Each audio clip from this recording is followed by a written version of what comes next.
नमस्कार। कार्यक्रम अफसरनामा में आपका बहुत बहुत स्वागत है।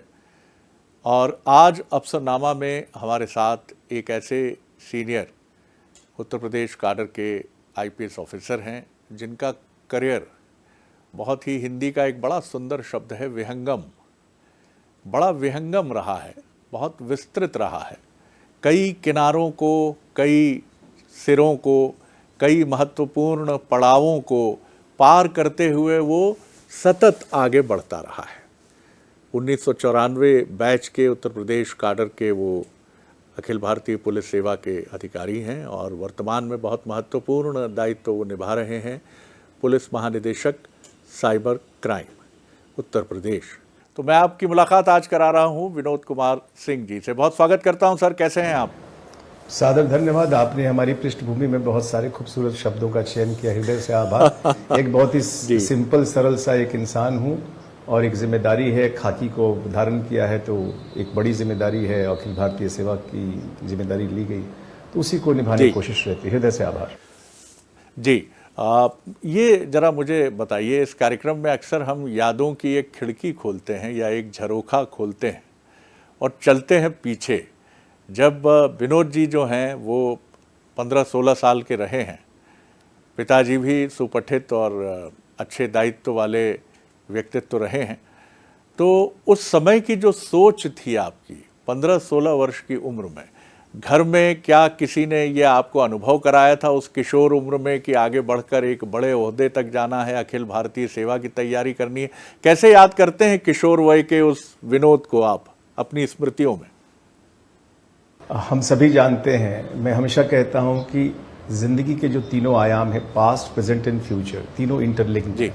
कभी भी चीज़ों को आइसोलेशन में देखने की बात ही नहीं होती। भूत, वर्तमान और भविष्य को समग्र दृष्टि से अगर आप देखेंगे तो एक बड़ी तस्वीर निकलती है। जो आपने कहा उन बचपन के दिनों की, जब हम आगे बढ़ रहे थे, तो मेरे रोल मॉडल हमेशा से मेरे पिता रहे हैं। आज कल भी मैं उनको स्मरण कर रहा था, लगभग 4 वर्ष से ज़्यादा का वक्त हुआ उनको खोए हुए, तो स्मरण कर रखा था, अपने पुत्र को यही कह रहा था कि ज़िंदगी में जब भी तुम्हें लगे धन्यवाद देने का, कि मुझे पापा को धन्यवाद देना है, तो पापा को क्यों मत सोचना, दादाजी को सोचना कि जो भी आज पापा तुम्हारे लिए कर पा रहे हैं, दादा ना होते तो तुम्हारे पापा इस मुकाम पे नहीं पहुंचते, और पापा इस मुकाम पे नहीं पहुंचते तुम्हारे लिए कुछ नहीं कर पाते। तो मेरे रोल मॉडल मेरे फादर रहे, जो हमको जीवन में जो उन्होंने लक्ष्य दिए, एक सोच दी, एक जज्बा दिया, उनको देखा एक क्लास 1 गवर्नमेंट सर्वेंट के रूप में बिहार में, और बचपन से उनको देखा, उनके साथ स्कूटर पे चल के, उनके उस ज़माने में लैम्ब्रेटा स्कूटर, फिर बजाज प्रिया स्कूटर, और उनको जो वॉच किया, उनके काम करने की शैली, लोगों से जोड़ने की शैली, सहृदयता, ईमानदारी, दमदारी, खुददारी, ये सब उस बच्चे ने उसको वॉच किया, वो चीज़ को आत्मसात किया। एक चीज़ ज़रूर रही कि जब 12th क्लास पास करके जब दिल्ली विश्वविद्यालय पहुँचे पटना से, तो एक जज्बा लेके गए, क्योंकि हर साल जब सिविल सर्विसेज का रिजल्ट निकलता था तो मेरे पिताश्री हमको बताएंगे, फलाने बाबू का बेटा आईएएस हुआ, फलाने बाबू का बेटा आईपीएस हुआ, फलाने बाबू का बेटा अलाइड में हो। तो मेरे दिल में ये बात ज़रूर थी कि कभी ये समाज में कोई ये भी तो कहे कि सिंह साहब आपका बेटा कुछ हुआ। तो ये एक सीने में एक आग थी कि मुझे जो दिया है मेरे पिता ने, उसको बदले में माता पिता को मुझे वो वापस सौंपना है। उसी सोच के साथ मैं हमेशा मजाक में कहता हूँ, बंटी और बबली की तरह झोला उठाए हम लोग, ट्रेन पकड़े और पटना से दिल्ली पहुंचे, और 6 साल के उस तप में खाली हाथ गए थे, लेकिन खाली हाथ लौटे नहीं, और अपने माता पिता को एक तोहफा देने की कोशिश की गई। पिताजी के कंट्रीब्यूशन की आपने बात की। इस कार्यक्रम को बहुत बड़ी संख्या में युवा देखते हैं। आज का जो अभिभावक है वो बहुत सपोर्टिव है, लेकिन बच्चे के मन के तल तक शायद पहुंचने में कहीं कोई चुनौती मैं देखता हूं, क्योंकि मैं खुद एक युवा पुत्र का पिता हूं। तो मैं महसूस करता हूं कि मेरे पिता जितने सहज थे मुझसे, मैं शायद उतना सहज नहीं हूं अपने पुत्र के साथ। कई प्रेशर जाने अनजाने में आज का अभिभावक, मुझसे जो कम उम्र का अभिभावक है, जिसका बच्चा 16 साल का है, 15 साल का है, वो और ज़्यादा कॉम्पिटिटिव है और ज़्यादा बच्चे पे दबाव डाल रहा है, क्योंकि पैसे भी बहुत अधिक संख्या में वो बच्चे की प्रशिक्षण, कोचिंग, स्कूलिंग, कॉलेजिंग में खर्च कर रहा है। आप पिताजी की उन स्मृतियों को ज़रा बताइए, तो मुझे लगता है एक मार्गदर्शी कुछ चीज़ें हमें मिल पाएंगी कि पिताजी से आपके रिश्ते कैसे थे। जिस दौर के हम लोग हैं, मैं हमेशा कहता हूँ कि हम लोग प्री ग्लोबल इंडिया किड्स हैं। 1991 में हमने ग्रेजुएशन अपना कंप्लीट किया था, जब मनमोहन सिंह साहब ने ग्लोबलाइजेशन लिबरलाइजेशन की पॉलिसी शुरू की थी पीवी नरसिम्हा राव साहब की सरकार ने जी। और जो पिता को देखा, तो जो मेरा अपना मानना है कि हमारे घर का जो माहौल रहा उसमें फ्रीडम बहुत था। एक बड़ा परिदृश्य दिखाया गया, लेकिन फ्रीडम दिया गया कि आप सोचो आपको क्या करना है। मैंने 12th के बाद एनडीए का एग्जाम दिया, एयरफोर्स का क्वालिफाइंग एग्जाम पास किया। एयरफोर्स वाराणसी में मेरा एसएसबी का एग्जाम हुआ था, मैं सिलेक्शन हो गया मेरा एज एन एयरफोर्स ऑफिसर। लेकिन हमने डिसाइड किया हमें नहीं ज्वाइन करना है, मुझे उतनी फ्रीडम दी गई। हमने कहा मेरा सपना बचपन से वहां है, खाकी का। मैं नहीं कह रहा हूं कि इंडियन एयरफोर्स कम है, लेकिन उतना मुझे वो लिबर्टी थी कि नहीं, बेटे ने डिसीजन लिया है तो मुझे इसके साथ खड़ा होना है। मुझे हिस्ट्री ऑनर्स करना है दिल्ली यूनिवर्सिटी जाकर, तो जाओ तुम हिस्ट्री ऑनर्स करो, उसके साथ पूरा परिवार खड़ा है। मुझे अपने सीमित संसाधनों से तुम्हें मासिक जो धनराशि तुम्हें देनी है मैं वो दूंगा। और तुम्हें भी पता है कि एक मध्यम वर्गीय परिवार के एक ईमानदार पिता के बच्चे हो, तुम्हें अपने लक्ष्य पता है तुम्हें कैसे चलना है। तो वो जो फ्रीडम था, मैं हमेशा उसको आगे के इस दौर में मैं एक्सटेंड करता हूं कि always listen to your heart. मैं बच्चों को भी यही कहता हूं, जो पेरेंट्स का, मेरा ही बेटा जब 12th पास किया 2017 में, तो माँ की इच्छा थी कि वो साइंस ले, इंजीनियरिंग करे। मैं बच्चे को अपना पल्स रीड कर रहा था, और मेरा पूरा जो ब्लड स्ट्रीम है ह्यूमैनिटीज वाला है। मेरे पिता ह्यूमैनिटीज के, हम ह्यूमैनिटीज के। जो मैं देखता हूं मेरे ब्लड स्ट्रीम में साइंस का और आईटी का है ही नहीं, तो मैं जबरदस्ती क्यों फोर्स करूं। मैंने अपने बेटे से बत नहीं पूछा, where does your heart lie, पापा humanities. Where does your mind lie, पापा साइंस। हमने कहा go with your heart, go for humanities. और आज जो भी उसके रिजल्ट निकला, मुझे पता है कि अगर मैं जबरदस्ती उसको किया होता, जबरदस्ती उसको मैं साइंस में लेके गया होता, वो मेस्ड अप होता। आज उसने पोस्ट ग्रेजुएशन भी पॉलिटिकल साइंस इंटरनेशनल रिलेशंस में किया। आज अपने जो उसने विषय चुना है इंटरनेशनल रिलेशंस का, नेशनल सिक्योरिटी का, उसमें वो अपने आप को ही वेरी हैप्पी स्पेस। मेरी बिटिया, उसको मेयो कॉलेज अजमेर में थी, उसको कहा गया कि नहीं, इसका लगता है कि इसको मीडिया से, वो जर्नलिज्म मास कम्युनिकेशन में फाइनल ईयर में अभी इंटर्नशिप मुंबई में कर रही है। मैंने हमेशा अपनी बेटी को भी कहा, listen to your heart and go by your heart. Mind तो बहुत कॉम्प्लिकेटेड है, अगर दिल की आप रिजल्ट वहीं निकलते हैं जहां दिल है। हमको मेरे दिल की आवाज सुनने की दी गई, वो स्पेस दिया गया, एंड गॉड्स ग्रेस, ऊपर वाले का आशीर्वाद है। आई एस्पायर्ड फॉर आईपीएस, और कम उम्र में ही आईपीएस में सिलेक्शन हुआ। बड़ा अच्छा एक शेर याद आया, आपने जो दिल की बात की, किसी शायर ने बड़ी खूबसूरती से इसे कहा है, अच्छा है दिल के साथ रहे पासबान अक्ल, अच्छा है दिल के साथ रहे पासबान अक्ल, लेकिन कभी कभी इसे तन्हा भी छोड़ दे। तो ये बड़ी खूबसूरत बात है कि हमेशा अक्ल की पहरेदारी दिल के पास रहे, ये ज़रूरी नहीं है। सर, वो दिल्ली के उन दिनों को याद करिए ज़रा कि जब झोला उठा के आप आ गए थे, अपेक्षाओं का दबाव था और दिल्ली दिल्ली है।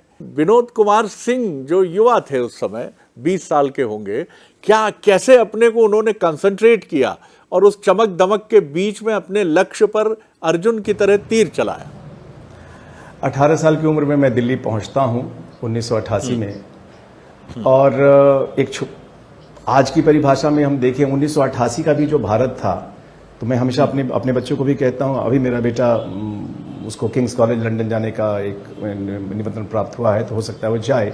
मैं यही कहता हूं कि जो आज तुम लंदन जाओगे, तुम्हारे दादा के लिए जब मैं दिल्ली पहुंचा था 1988 में, तो इट वाज समथिंग लाइक कि मैं अपने बेटे को लंदन भेज रहा हूं। तो जब 88 में हम लोग जब दिल्ली पहुंचे, तो वो दिल्ली एक डिफरेंट दिल्ली थी जी। वो डीटीसी की दिल्ली थी, सब कुछ डीटीसी बस से ही होता था, और बहुत सीमित संसाधन थे। लेकिन दिल्ली विश्वविद्यालय का जो ऑरा था, दिल्ली विश्वविद्यालय में एडमिशन लेना और जो टॉप 5 कॉलेज में एडमिशन लेना, वो प्राथमिकता थी। और हिस्ट्री ऑनर्स संयोग से उसी साल 88 में मिस्टर प्रशांत कुमार, बिहार के रहने वाले, ऑल इंडिया टॉप किए थे, और हिस्ट्री ऑनर्स उनका स्टीफेंस में था। और मुझे आज भी याद है, जब मैं स्टीफेंस में फॉर्म भर रहा था, तो अचानक हमको वो दिखे, तो हमें लगा ये तो चेहरा देखा हुआ है। उस जमाने में कॉम्पिटिशन सक्सेस रिव्यू और कॉम्पिटिशन मास्टर चलता था। बिल्कुल। मैं उनके पास गया, मतलब कि sir, myself this from Patna and you also from Bihar, sir you are all India topper, you have inspired sir, हम भी आए हैं सर दिल्ली विश्वविद्यालय में सर हिस्ट्री लेकर। तो ये समझ में आता था कि अगर दिल्ली विश्वविद्यालय पहुंच गया और हिस्ट्री ऑनर्स ले लिया, तो that is the road to salvation, और आप तो हो ही जाएंगे। तो शुरुआत वहां से हुई। आपने चमक दमक की बात कही। दिल्ली में हम जितने भी आज दिल्ली विश्वविद्यालय के उस दौर के जितने भी हम कोलीग्स हैं, चाहे वो सिविल सर्विसेज में हो या प्राइवेट सेक्टर में हो, जो जहां है पूरे भारतवर्ष में या भारतवर्ष के बाहर, हम सब का एक कॉमन डिनोमिनेटर यही है कि हम आज जहां भी हैं, जितना में भी पहुंचे, इसमें दिल्ली और दिल्ली विश्वविद्यालय और हमारे कॉलेज का अभिन्न लाइफ टाइम कंट्रीब्यूशन है। हम जो भी पहुंच पाए हैं, जो भी बन पाए, अगर दिल्ली नहीं पहुंचे होते, दिल्ली विश्वविद्यालय नहीं होते, ये हमारे हॉस्टल नहीं होता, जैसे मेरा कॉलेज हंसराज कॉलेज, तो हम लोग इतने इमोशनल है उसको लेके कि वो हमको जो वहां पे किसी के 3 साल, किसी के 5 साल जो भी गुजरे, वो नहीं होता तो हम यहां नहीं होते। स्वतंत्रता बहुत ही अच्छी, इससे तो कुछ बेहतर जीवन में है ही नहीं, लेकिन इस स्वतंत्रता को संभालने का सलीका बहुत महत्वपूर्ण है। जब एक 18 साल का नौजवान बिहार से निकलकर दिल्ली आता है और उसे मालूम है कि अब वो आंखें उसके साथ नहीं हैं जिन्हें माता पिता की आंखें कहा जाता है, जिन्हें रिलेटिव्स की आंखें कहा जाता है, अब ये खुद ही देख रहा है वो अपने को, पिता की आंखें अदृश्य हैं, देख रही हैं, तो क्या वो आंखें आपके साथ हमेशा रही और आपने अपने को संभाला कैसे? कैसे आपने कहा कि आप पहले ही टॉपर हो गए, दूसरे साल में ही आप टॉपर हो गए? जी। I have come with a target, with a purpose, with a larger goal, and I'm accountable to my parents, to my society.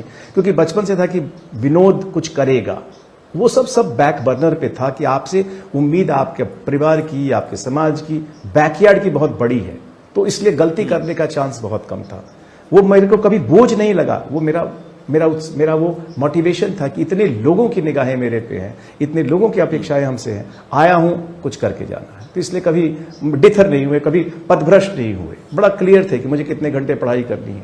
तमाम प्रोग्राम्स होते थे, मुझे आज भी याद, मैं हमेशा कहता हूँ अलीशा चिनाई की नाइट हमने छोड़ी, उदित नारायण की नाइट छोड़ी, क्योंकि आज मुझे एक नोट्स बनाना है, आज रात में कंप्लीट करना है। पास पढ़ा हुआ लेकिन नहीं गए, तो जीवन में कुछ त्याग करना। बाजीगर फिल्म उस जमाने में नहीं देखी, डर नहीं देखी, जो उस जमाने की सुपरहिट थी, क्योंकि एक टारगेट है। बाजीगर और डर जैसी फिल्में थी जिनमें शाहरुख खान धमाल मचा रहे थे और तमाम तरफ से विनोद जी के पास खबरें आती थी, अरे देखो क्या पढ़ रहे हो यार, देखो तो शाहरुख ने क्या किया है, डर में क्या किया, किरण। वो सब छोड़कर अगर आप तपस्वी की तरह धूनी रमा सकते हैं तो विनोद जी की तरह आज आप डीजीपी के पद तक पहुंच सकते हैं। सर, जो स्टडी का आपका पैटर्न था, बहुत सारे युवा इस कार्यक्रम में ये जानना चाहते हैं। मैं नहीं कहता कि, लेकिन सफलता का एक शाश्वत नियम तो हमेशा है, वो चाहे 1988 हो, चाहे 1977 हो, चाहे 1966 हो या 2026 हो, कुछ इटर्नल वैल्यूज कभी नहीं बदलती। आपका क्या स्टडी का पैटर्न था?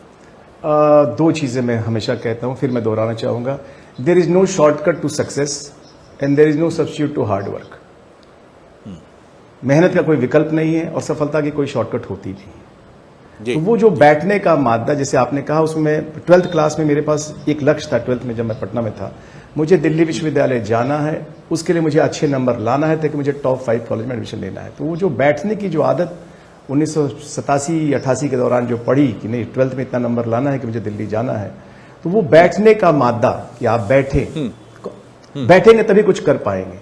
तो वो मेहनत करना है, कुछ चीजों को त्याग करना पड़ेगा।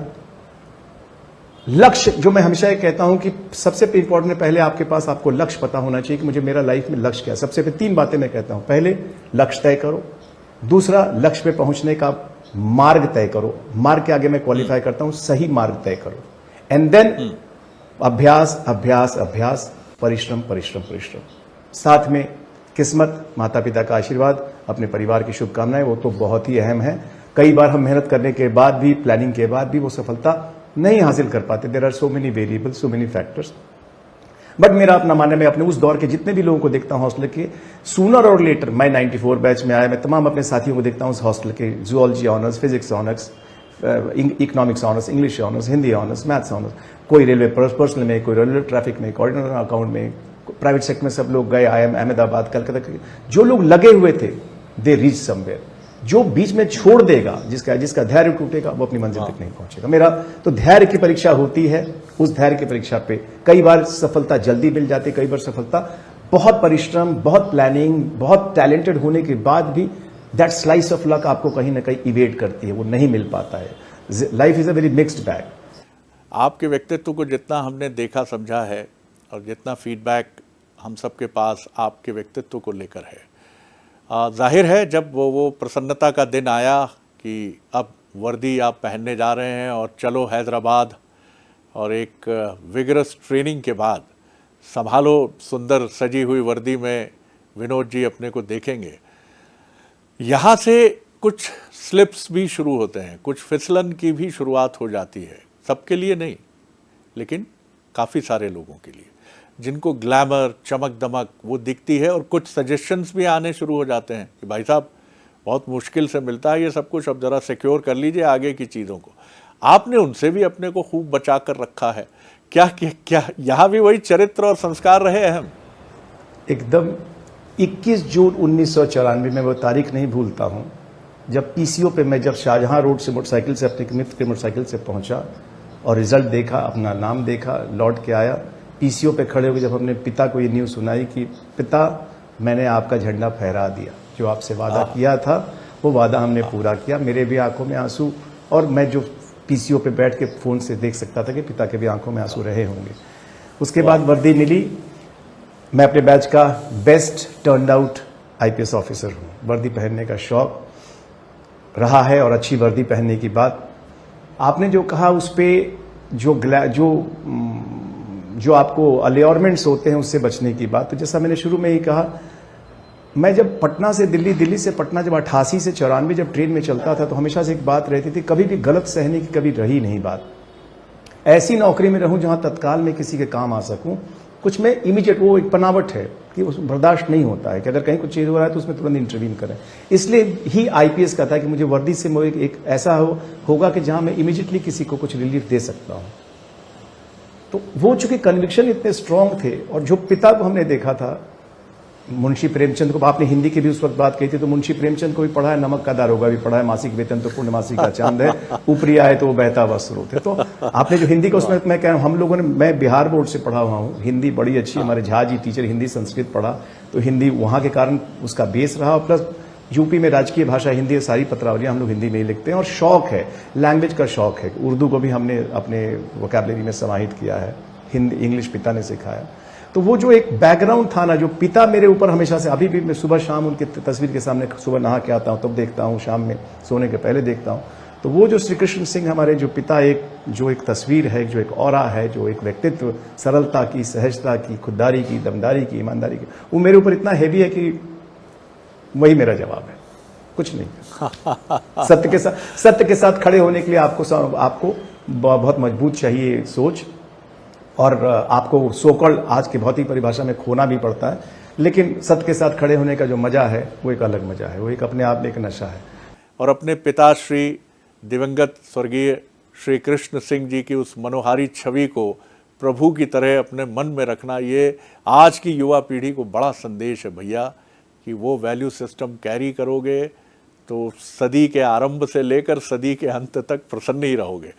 जीवन संगिनी का जीवन में आना, ये भी एक बड़ा महत्वपूर्ण क्षण होता है, पड़ाव होता है। थोड़ा सा इस पर भी रोशनी डालिए कि क्या ये दिल्ली में ही ये साथ आगे बढ़ा, या ये अरेंज सॉर्ट ऑफ मैरिज रही दोनों पक्षों की तरफ से? जी, अरेंज मैरिज हुआ। मेरी बारात पटना से ट्रेन से चल के बड़े फिल्मी स्टाइल में बनारस आई थी, तो उसकी भी वो बड़ा उसकी भी चीज़ें थी।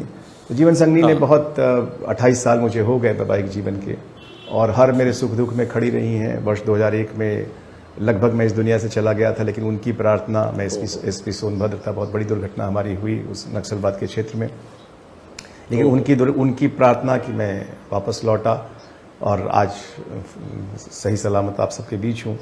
तो वो जो इस जीवन यात्रा में माता पिता आपको जन्म देते हैं, खड़ा करते हैं, फिर एक स्टेज आता है जो जीवन संगिनी, चाहे वो पति हो या पत्नी हो, उनका एक इम्पॉर्टेंट रोल होता है।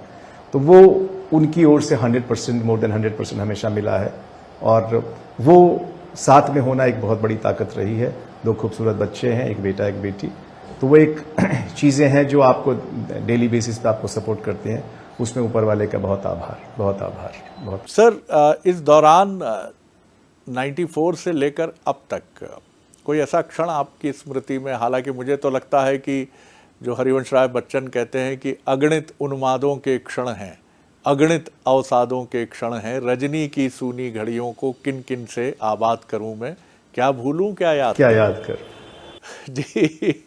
तो कितनी सारी बातें होंगी, लेकिन फिर भी कोई ऐसा प्रसंग जो आज भी आपको रोमांचित करता हो, जिसे आप याद करते हो और अपनी वर्दी को और अपने परिश्रम को सराहते हो कि वाह विनोद जी, आपको इसीलिए ईश्वर ने इस कुर्सी पर और इस ओहदे पर बिठाया कि आप समाज के डाउन ट्रॉडन, सबसे कमज़ोर तबके की मदद के लिए आगे आ सके। कोई ऐसा प्रसंग आपको याद आता है?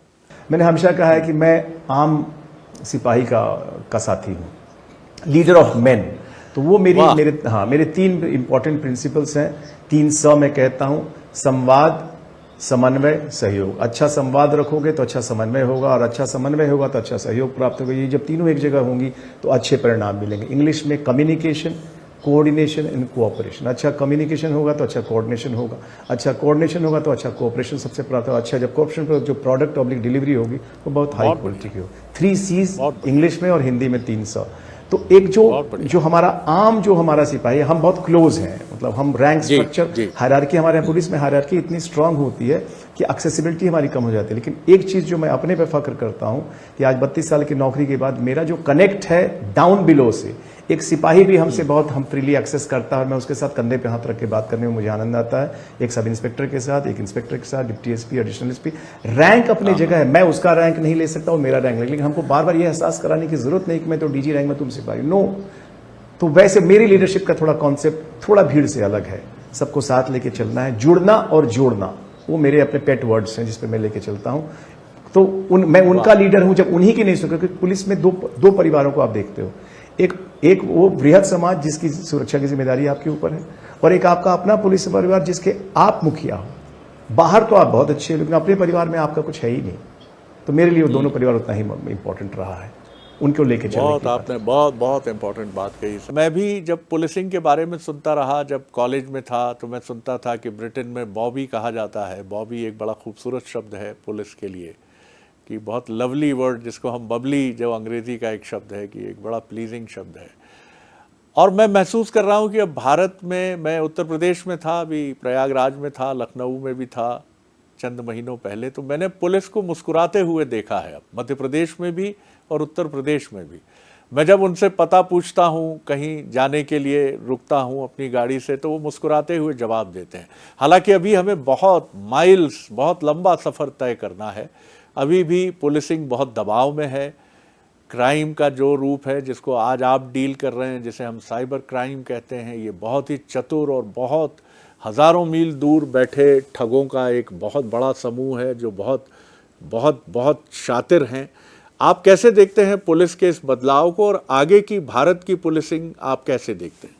समय के साथ जो नई जनरेशन आ रही है, जो सोच बदली है, जो लोग इन हो रहे हैं, पहले आप देखेंगे अब थोड़े लोग बचे हैं जो 80 के दशक के जो रिक्रूटमेंट हुए थे, सब 8वीं पास और 10वीं पास वाले। अब तो आप देख रहे हैं ओवर क्वालिफाइड लोग पुलिस में आ रहे हैं। तो वो चूंकि सरकारी नौकरी हम कितना भी कह लें, मैं हमेशा कहता हूं, वो कहने को हम कह सकते हैं कि हम, मेरा देश सेवा का जज्बा है या जो, लेकिन first and foremost let us talk about the hard and harsh truth. पापी पेट सबसे पहले है। एक अभी जैसे 60,000 से ज़्यादा सिपाहियों की अभी परेड हुई, पिछले महीने पासिंग आउट परेड हुई। क्राइम का जो नेचर बदला, हम लोग जब 90 के दशक में आए थे, तब का क्राइम का पैटर्न कैसे, उस जमाने में रोड होल्ड अप होता था, गाड़ियों को रोक लिया जाता था, उनके साथ लूटपाट होती थी, फिर किडनैपिंग फॉर रैंसम आया, कैसे फिरौती के लिए होता था। आज जो फेसलेस बॉर्डरलेस क्राइम, जो आपने साइबर की बात कही, आने वाला जो समय है, और वो समय शुरू हो चुका है। द चैलेंज हमारे सामने बैठा हुआ है, कह रहे हैं एकदम ऑन द प्राउड हमारे दरवाजे पे खड़ा है। बॉर्डर के बाहर रह के, इंडिया के बाहर बैठ के इंडिया के साथ क्राइम हो रहा है। इतना इजी क्राइम है जिसमें न मरने मारने की कोई टेंशन है, और investment minimum, returns highest, low risk high gain का कॉन्सेप्ट है ये पूरा जो साइबर का है। जो एक नेशनल सिनारियो पे गृह मंत्रालय ने 2018 में cyber crime coordination centre of India बनाया, I4C जिसको बोलते हैं। गृह मंत्रालय का वो एक अटैच्ड ऑफिस है, वहाँ एक IPS ऑफिसर सीए के रूप में कार्यरत हैं, पूरी उनकी 7 वर्टिकल से सिस्टम चल रहा है। फिर उन्होंने 2019 में एक NCRP national crime reporting portal बनाया, बिकॉज टेक्नोलॉजी की बात है तो टेक्नोलॉजी से ही उसका काउंटर होना है, कागज बाद में इसमें आएगा, इस चीज को समझने की जरूरत है। तो 2018 में गृह मंत्रालय, मिनिस्ट्री ऑफ होम अफेयर्स ने I4C को क्रिएट किया, सिस्टम बनाया, उसका एक पोर्टल बनाया। उसके बाद 2021 में साइबर फाइनेंशियल क्राइम की जैसे जैसे चीजें बढ़ती गई, एक हेल्पलाइन नंबर बनाई। इनिशियली वो 6 डिजिट का था, आज के तारीख में वो 4 डिजिट का national cyber crime helpline number है 1930। तो इसीलिए आपके मन से मैं इससे गुजारिश करना चाहूंगा पूरे वृहद जनमानस को, सबसे पहले तो हम कॉमन सेंस का अप्लाई करें। बार बार हर लेवल पे प्रचारित प्रसारित करने की कोशिश की गई है कि डिजिटल अरेस्ट नाम की कोई चीज नहीं होती है। आप इन्वेस्टमेंट कर रहे हैं तो सावधान रहें, क्योंकि लालच और भय, 2 ही आधार पे पूरा ये जो अपराध हो रहा है। या तो आपको भय कि इसमें डाल के किया जा रहा है या तो आपको लालच देके किया जा रहा है। जो मानवीय कमजोरियां हैं तो उसमें थोड़ा अपने को कॉमन सेंस का इस्तेमाल करेंगे।